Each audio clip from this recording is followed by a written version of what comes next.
Becca, you're still such an unthoughtful and worthless wife as always. This was a trip that my son and I were looking forward to.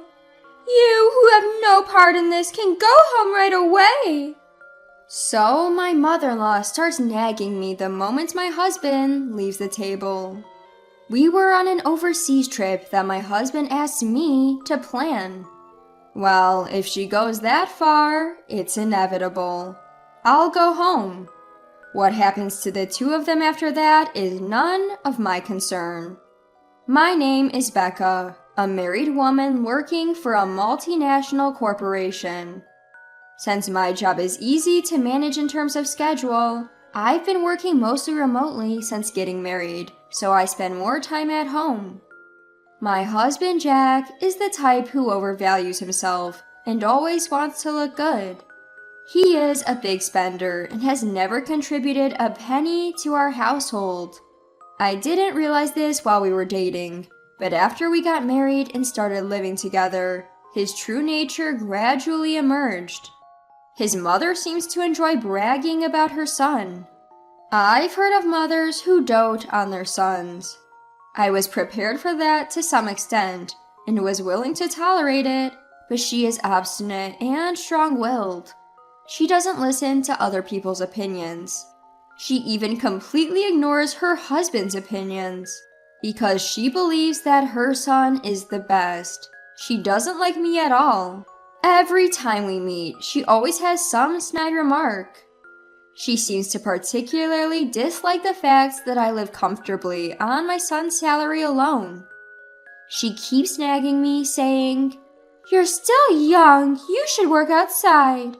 I've explained many times that I continue to work after marriage and that I have a job that I can do from home. But in her mind, working from home is just a part-time job. She assumes that I'm just pretending to work by always looking at my computer. She presumes that I'm probably playing games. Apparently, I'm a worthless wife who doesn't do housework properly and only plays computer games, despite being a stay-at-home wife. My husband, of course, understands my work style, but he has never explained it to his mother. Even when it's said right in front of him, he turns a blind eye. Even when I asked him to explain it well, he says he wants us women to handle it well and completely throws it at me. He even says he doesn't want to get involved in troubles.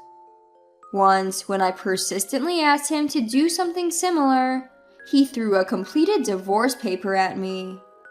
It irked me to be treated like that, but I thought about divorcing him, but I heard that getting a divorce is more difficult than getting married.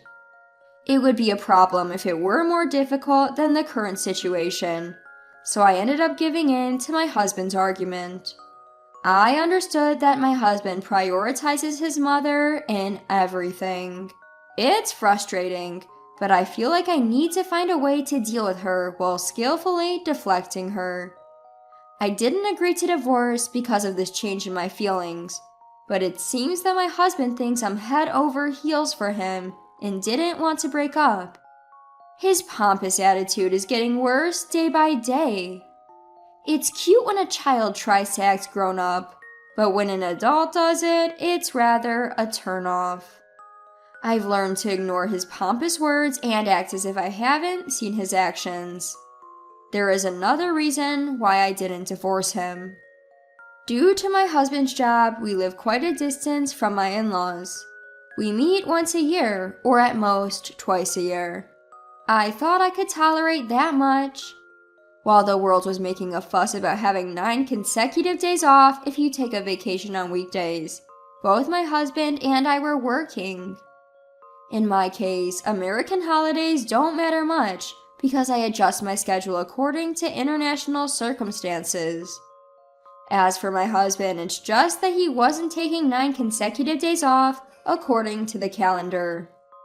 When he returned home after his first day back at work, he announced, "Let's go on an overseas trip."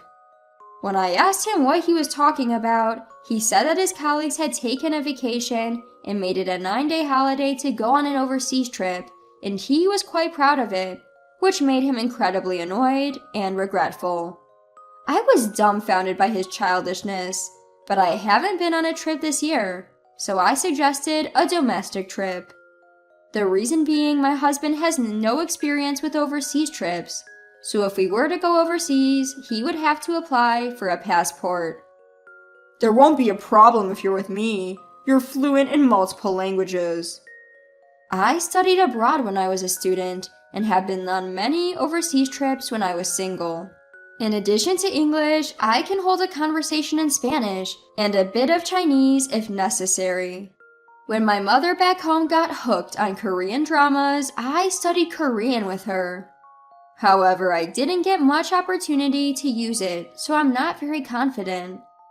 Sure, compared to my husband, I might be good at languages, but that doesn't mean that applying for passports will be finished in a snap. I tried to persuade him to go abroad during the summer or winter, but he wouldn't listen at all. On the contrary, despite having no experience, he decided on the country to visit, took leave without permission, and told me to make it work on the schedule. It's not a tour? Why should I have to act with strangers? He furthermore declared that English is a universal language and that we should have no problem. If it's just the two of us, I thought, maybe it's fine. But before I knew it, he said, That's right, I promised to take Mom along. I'll count on you for that too. Your mother-in-law too? Even for me, taking care of two inexperienced people abroad is too much. You should show some filial piety once in a while. Maybe you can gain some favor by doing so. Aren't I a kind and good husband? This is for your own good, Becca. You should be grateful. He said things that made it seem like he was doing me a favor, but arguing against it started to seem foolish. I decided to quietly make reservations as my husband instructed, and I came up with another good idea. Starting from applying for my mother-in-law and husband's passports, booking flights and hotel reservations, it's a lot of trouble. But in order to implement my idea, I patiently fulfilled all my husband's wishes and created a perfect schedule. On the day of the overseas trip, my mother-in-law, who knows nothing of my troubles, cheerfully and childishly exclaimed, "Just as I expected from my son. It's a long journey overseas. The seats are business class, aren't they?" Knowing my husband, he probably said something like, I'll take you there. He probably bragged about himself, saying things like, I made the reservations, and I planned the schedule. The truth is, I did everything and my husband did nothing. They did nothing and left all the procedures to me. What's more, the two of them, who have hardly any experience with airports, moved around on their own while I was doing the procedures, walked around aimlessly even when it was boarding time, and I had a hard time finding them. The airport staff even asked, "Would you like us to make a call announcement?" It's Becca's fault for not telling us the boarding gate. It was such a fuss, but they showed no remorse, saying, "And this wife was planning to have fun by herself, leaving us behind." During the flight, they behaved relatively quietly, but it was honestly annoying and embarrassing every time they called a flight attendant. Several hours later, we arrived in the destination country. After finishing immigration procedures and such, just when I thought I could finally head straight to the hotel and take a break, my husband turned pale and said, I'm going to the bathroom, and thrust his luggage at me and ran away. I don't understand why only my husband got sick when we ate the same thing. He had been grinning and calling his favorite flight attendant. I guess this is his divine punishment. Serves him right. Becca, you really are an inconsiderate daughter-in-law. How long are you planning to stay here? Huh? This trip, my son planned it for me. It's a mother-son trip without the need for a daughter-in-law. You're a money grubber who doesn't even work. How brazen of you to think you can enjoy this trip for free. Go home now. Are you sure? Whether it's good or bad, I can't have fun when you're here. I see. That's not good. All right then, I'll go home now. I handed my husband's luggage back to my mother-in-law, only taking my carry-on and turned my back to her. My mother-in-law, who received my husband's luggage, was stunned and had a very vacant expression on her face. It's not possible for her to react like that when she told me to go home. I was doing my best to hold back my laughter. My husband seemed to have been going in and out of the bathroom several times, so we didn't cross paths. Luckily, I was able to get a ticket back to America, so I became a passenger on the plane headed there. Originally, I had planned to find a chance to return home alone. If we had a good relationship, I wouldn't mind being taken around as a tour guide, but not with that mother and son. It's only stressful for me, and I will gain nothing. I can't stop grinning just thinking about what the two of them, who can't speak anything but English, will do when they are left behind. If they think a little, they should be able to manage with the translation function of their smartphone app, but I can't imagine my husband, who likes to show off and inflate his own importance, doing something like that. When I safely returned back, after making a few detours, I headed straight to the luxury hotel where my parents were waiting. My husband Jack told me to show respect for my parents, so I treated them to a luxury trip in upstate New York. They were to travel there leisurely on a popular scenic route, enjoying the scenery and meals along the way. I managed to meet up with them earlier than planned, much to their surprise. When I briefly explained the situation, they were taken aback. They were astounded that I had agreed to such a request from Jack. My phone was bombarded with calls and messages from Jack, all of which I ignored. I switched off my phone and enjoyed the stay to my heart's content. When I returned home after parting with my parents, I received a call from the embassy. According to their explanation, Jack had returned from the restroom to find his mother, my mother-in-law, sitting alone. Despite being surprised that I was not there, he was livid.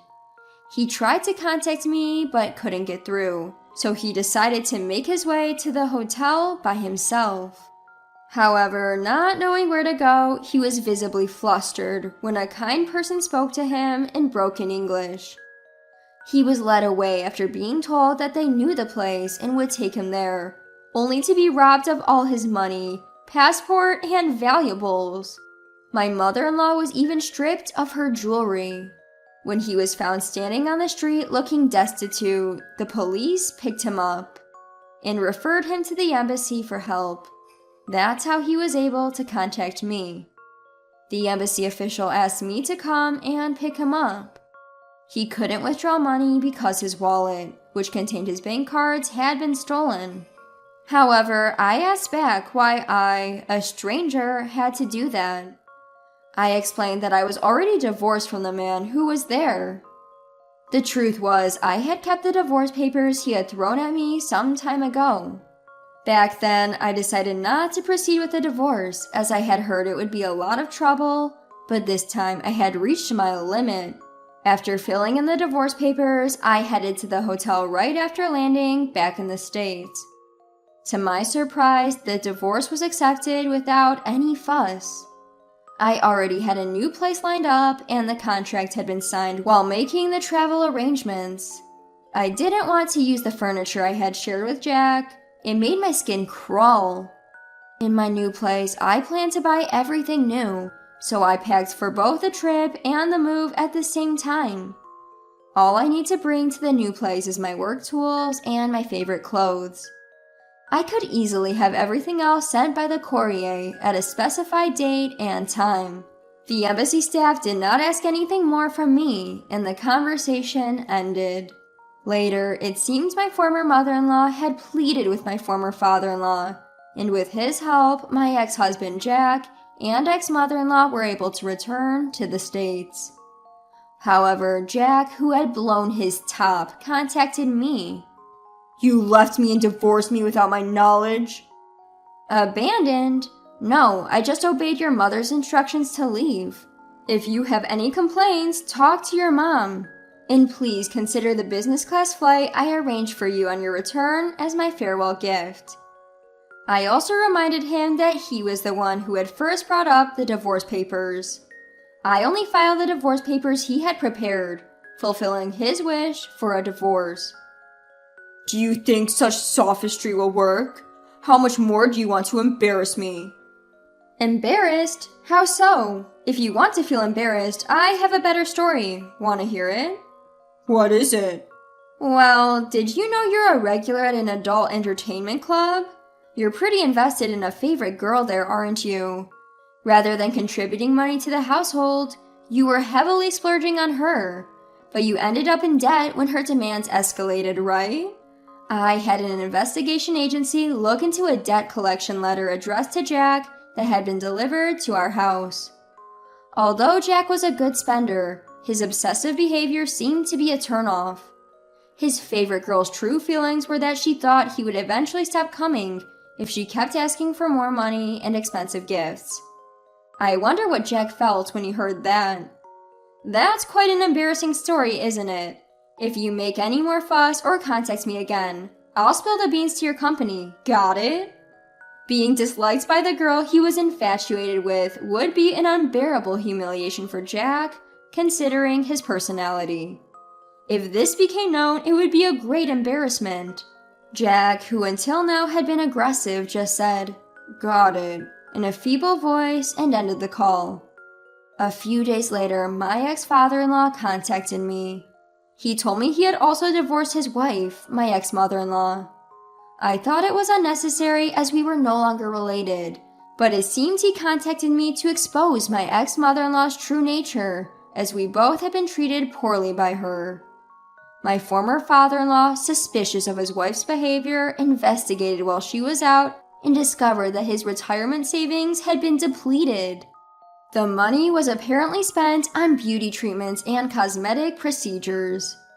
As I'm not familiar with such things, I was totally unaware. When asked for a woman's perspective, I was stumped because I hadn't noticed it either. I guess seeing someone only once a year makes changes more noticeable, but I truly hadn't picked up on anything. I even asked my former father-in-law, "Are you sure it's for beauty treatments?" She seems to have sunk quite a bit into it, but there's no visible change. Perhaps there were slight changes that only my former mother-in-law could notice. It felt like throwing money down the drain. Naturally, my former mother-in-law, who was kicked out penniless, turned to her son Jack. However, Jack, the backbone of the family, is up to his eyeballs in debt. After his divorce from me, he even lost his apartment for failing to pay the rent. Now, he and his mother seem to be living in a drafty, run-down apartment. Yet, his mother has no intention of working and won't quit her beauty treatments. On top of repaying his debts, the burden of his mother's beauty expenses is weighing heavily on Jack, who I hear is working around the clock. It seems the vanity of wanting to present a larger-than-life image, even in the face of a declining living standard, doesn't change. If they're content with this situation, I won't say another word. But I hear through the grapevine that the quality of the beauty treatments has gone down, and she's aged terribly.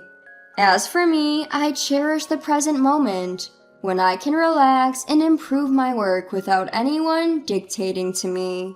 It made me think again about living within my means.